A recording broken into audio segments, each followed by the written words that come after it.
নমস্কার বন্ধুরা, জবাব দিস নিউজের পক্ষ থেকে তোমাদের সকলকে জানাই স্বাগত। তো আজকে তোমাদের প্রত্যেকের জন্য একটা গ্রেট অপরচুনিটি, যেটা পুজোর আগেই তোমাদের রয়েছে। ইস্টার্ন রেলের পক্ষ থেকে যে বিজ্ঞপ্তি প্রকাশ পেল এবং অবশেষে কোনো রকম রিটেন টেস্ট এবং ওয়াক ইন ইন্টারভিউ কোনো কিছুই হবে না। শুধুমাত্র তোমাদের ডকুমেন্ট ভেরিফিকেশন করে যোগ্য প্রার্থীকে বাছাই করে নেওয়া হবে এই যে আজকে বিজ্ঞপ্তি নিয়ে কথা বলছি সেখানে।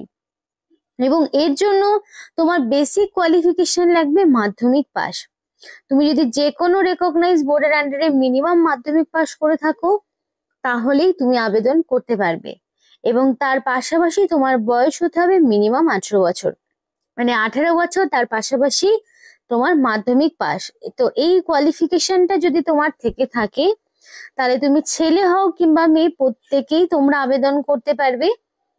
এবং আবেদনের জন্য কোনো রকমের ফিস দিতে হচ্ছে না, অর্থাৎ কোনো রকম অ্যাপ্লিকেশন ফিস ছাড়াই তোমরা সরাসরি অ্যাপ্লিকেশন করতে পারছো।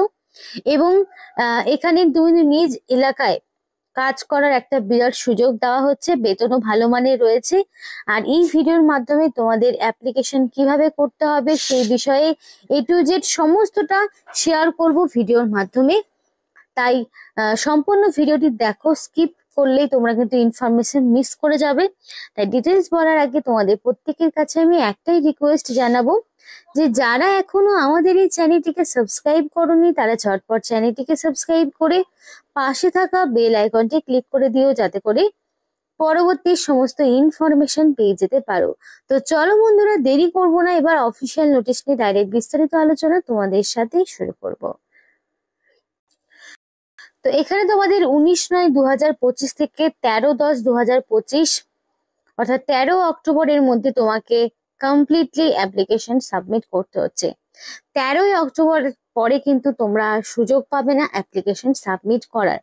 সময় রয়েছে তার আগেই, মানে যে যত আগে অ্যাপ্লিকেশন সাবমিট করবে তার কিন্তু ততই ফায়দা।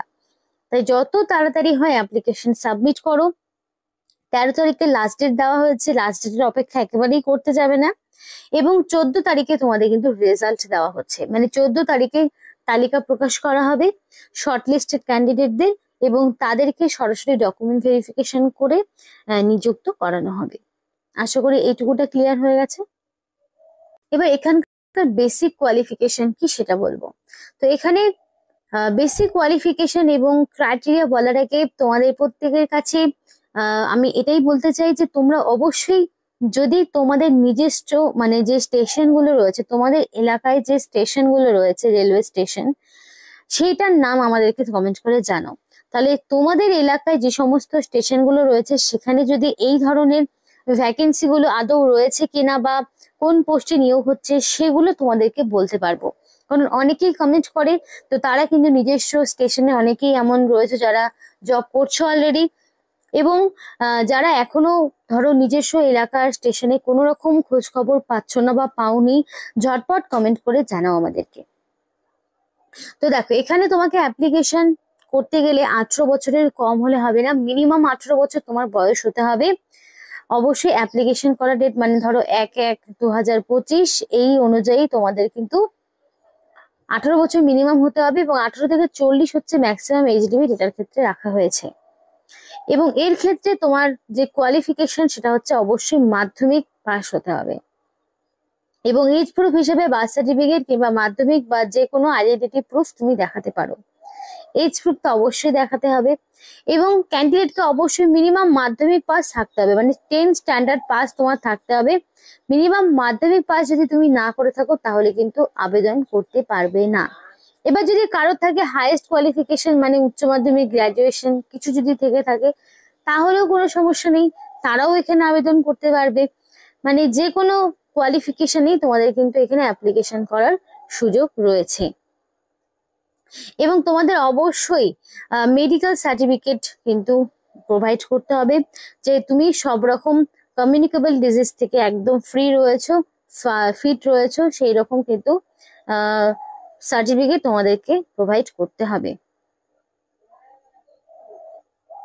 এবং যখন তোমাকে ডাকা হবে তোমাদের স্টেশনে বিভিন্ন রকম ডকুমেন্ট ভেরিফিকেশনের জন্য, তখন কিন্তু অরিজিনাল ডকুমেন্টস গুলো তোমাদেরকে নিয়ে যেতে হবে।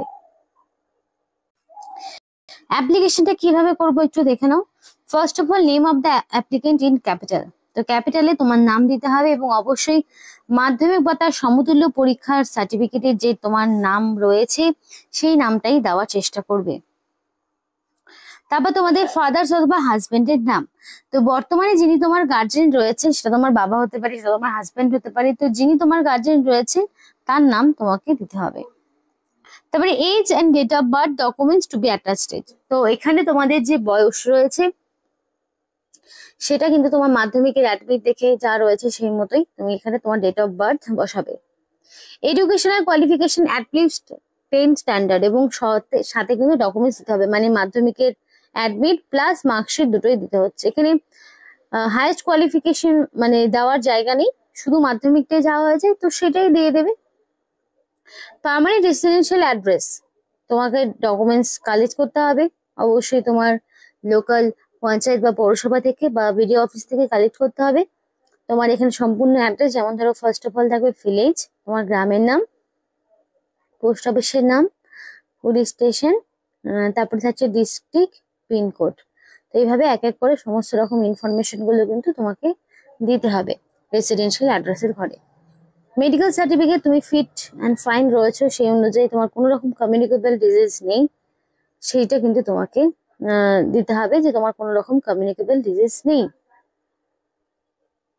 তো এর আগে তুমি কোনো রকম স্টেশনে কাজ করেছো কিনা, যদি করে থাকো তাহলে ইয়েস, যদি না করে থাকো তাহলে নো দিয়ে দেবে। তারপর তোমাকে একটা পুলিশ ক্লিয়ারেন্স সার্টিফিকেট কালেক্ট করতে হবে যে তোমার এগেনস্টে কোনো রকম ক্রিমিনাল রেকর্ড নেই, অবশ্যই নো লিখতে হবে এবং ডকুমেন্টস তোমাকে পুলিশ স্টেশন থেকে কালেক্ট করতে হবে। আধার কার্ড, ভোটার কার্ডের যে কোনো একটি কপি আইডেন্টিটি প্রুফ হিসেবে দিতে হবে এবং সেটার নাম্বার তোমাকে এখানে বসিয়ে দিতে হবে। টেলিফোন নাম্বার মধ্যে তোমার মোবাইল নাম্বার এবং এনক্লোজার মানে কি কি ডকুমেন্টস তুমি টোটাল এনক্লোজ করছো, কতগুলো ডকুমেন্টস, সেই নাম্বারটা তোমাকে এখানে বসাতে হবে। তো ডকুমেন্টস কি কি হলো? ডকুমেন্টস হলো, এক তো তোমাকে first of all age proof দিতে হচ্ছে, মাধ্যমিকের অ্যাডমিট দিয়ে দিলে। তারপরে ধরো তোমার অ্যাড্রেস প্রুফ হিসাবে তুমি চাইলে আধার কার্ড, চাইলে ভোটার আইডি দিতে পারো বা ডকুমেন্টস কালেক্ট করতে পারো এসডি অফিস, বিডিও অফিস থেকে। অল এডুকেশনাল কোয়ালিফিকেশন মানে ধরো মাধ্যমিকের অ্যাডমিট এবং মার্কশিট তোমাকে প্রোভাইড করতে হবে। আর তারপরে ধরো তোমাদের এখানে ফটো আইডেন্টিটি প্রুফ রয়েছে। তো এইবার এই ডকুমেন্টস গুলো সমস্ত দিয়ে দিলে আইডেন্টিটি প্রুফ থেকে শুরু করে সবকিছু দেওয়া হয়ে গেল এবং লাস্টের দিকে তোমাকে কিন্তু একটা সিগনেচার করতে হবে এবং সেই সিগনেচারটা অবশ্যই রানিং হ্যান্ড রাইটিং এ হবে। প্লেসের জায়গায় প্লেস, প্লেসের জায়গায় প্লেস দিয়ে অ্যাপ্লিকেশন ফর্মটি তোমাকে পূরণ করতে হবে।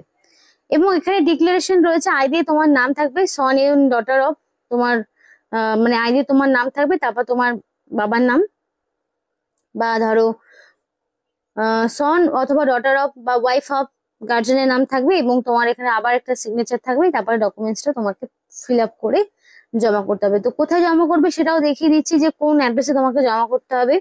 তো এই যে দেখো এখানে অ্যাপ্লিকেশন জমা দেওয়ার ঠিকানা রয়েছে, এই ঠিকানায় তোমাকে অ্যাপ্লিকেশন জমা করতে হবে এবং তোমাদের এখানে 14 তারিখ কিন্তু লাস্ট ডেট থাকছে। তো এই ঠিকানায় তোমাকে অ্যাপ্লিকেশন সাবমিট করতে হবে, এটা হচ্ছে লাস্ট ডেট অ্যাপ্লিকেশন জমা দেওয়ার। তো এখানে দেখো তোমাদের কিন্তু দেওয়া রয়েছে যে কে কত পার্সেন্ট পাবে, এই যে যত টিকিট সেল করবে সে কিন্তু তত পার্সেন্ট একটা কমিশন পাবে। তো টিকিট সেলিং এর উপরে কিন্তু তোমাদের যে স্যালারিটা সেটা কিন্তু ডিপেন্ড করবে। তো বেসিক্যালি তোমাদের এখানে নিয়োগটি কিন্তু করা হচ্ছে শিয়ালদা ডিভিশনের পক্ষ থেকে ইস্টার্ন রেলওয়ের আন্ডারে। তো নোটিফিকেশন কিন্তু 15 তারিখে বেরিয়েছে, মানে একদম রিসেন্ট একটি নোটিফিকেশন। তো এখানে নদিয়া ডিস্ট্রিক্টের পক্ষ থেকে নিয়োগটি করা হচ্ছে। নদিয়া ডিস্ট্রিক্ট রয়েছে যে সেই নদিয়া ডিস্ট্রিক্টের পক্ষ থেকে করা হচ্ছে। আমি মোস্ট অফ টাইমে নদিয়া ডিস্ট্রিক্ট থেকে প্রচুর মেসেজ পেয়ে থাকি, তো সেই ক্ষেত্রে বলছি নদিয়া ডিস্ট্রিক্টের যারা রয়েছে তারা কিন্তু একটা সুযোগ পাচ্ছ এখানে অ্যাপ্লিকেশন করার, যেখানে 19 তারিখ থেকে 13 তারিখ পর্যন্ত কিন্তু অ্যাপ্লিকেশন চলবে এবং এই যে ঠিকানা রয়েছে এই ঠিকানায় তোমাকে অ্যাপ্লিকেশন সাবমিট করতে হবে। তো এখানে 14 তারিখের পরে কিন্তু আর কোনো রকম সুযোগ তোমরা পাবে না। 14 তারিখটা অবশ্যই লিস্ট প্রকাশ পাবে। তো এদের অফিসিয়াল যে ওয়েবসাইট সেটা হচ্ছে www.indianrailway.government.in, এটা হলো এদের অফিসিয়াল ওয়েবসাইট এবং এই অফিসিয়াল ওয়েবসাইটে গেলে নোটিফিকেশন, অ্যাপ্লিকেশন দুটোই কিন্তু তোমরা পেয়ে যাবে। আর এখানে যারা ধরো সিলেক্টেড হলে তারা কিন্তু অবশ্যই 2000 টাকা একটা তোমাদের ফেভারে রাখতে হবে, জমা করতে হবে। তো এখানে তারপরে তোমরা যখন কাজ ছেড়ে দেবে তখন কিন্তু তোমরা সেই টাকাটা পেয়ে যাবে। মানে যদি তোমরা মনে করো যে তোমরা কাজ ছেড়ে দেবে তাহলে কিন্তু 2000 টাকাটা পেয়ে যাবে, একটা সিকিউরিটি মানি হিসেবে রাখতে হচ্ছে। তো আশা করি সবটা বুঝতে পেরেছো। এর আগে এই ধরনের আপডেট প্রচুর দেওয়া হয়েছে, এগুলোর জন্য কিন্তু কোনো রকম লিখিত পরীক্ষা দিতে হয় না, সরাসরি ডকুমেন্ট ভেরিফিকেশন করে নিযুক্ত হওয়া যায়। তো এখানে আজকের মতো ভিডিওটি শেষ করছি। ভিডিওটি ভালো লাগলে অবশ্যই লাইক এবং চ্যানেলটিকে সাবস্ক্রাইব করে আমাদের সাপোর্ট করো, আমাদের সাথে থেকো, পাশে থেকো। আর ভিডিওটি সম্পূর্ণ দেখার জন্য তোমাদের সকলকে জানাই অসংখ্য ধন্যবাদ।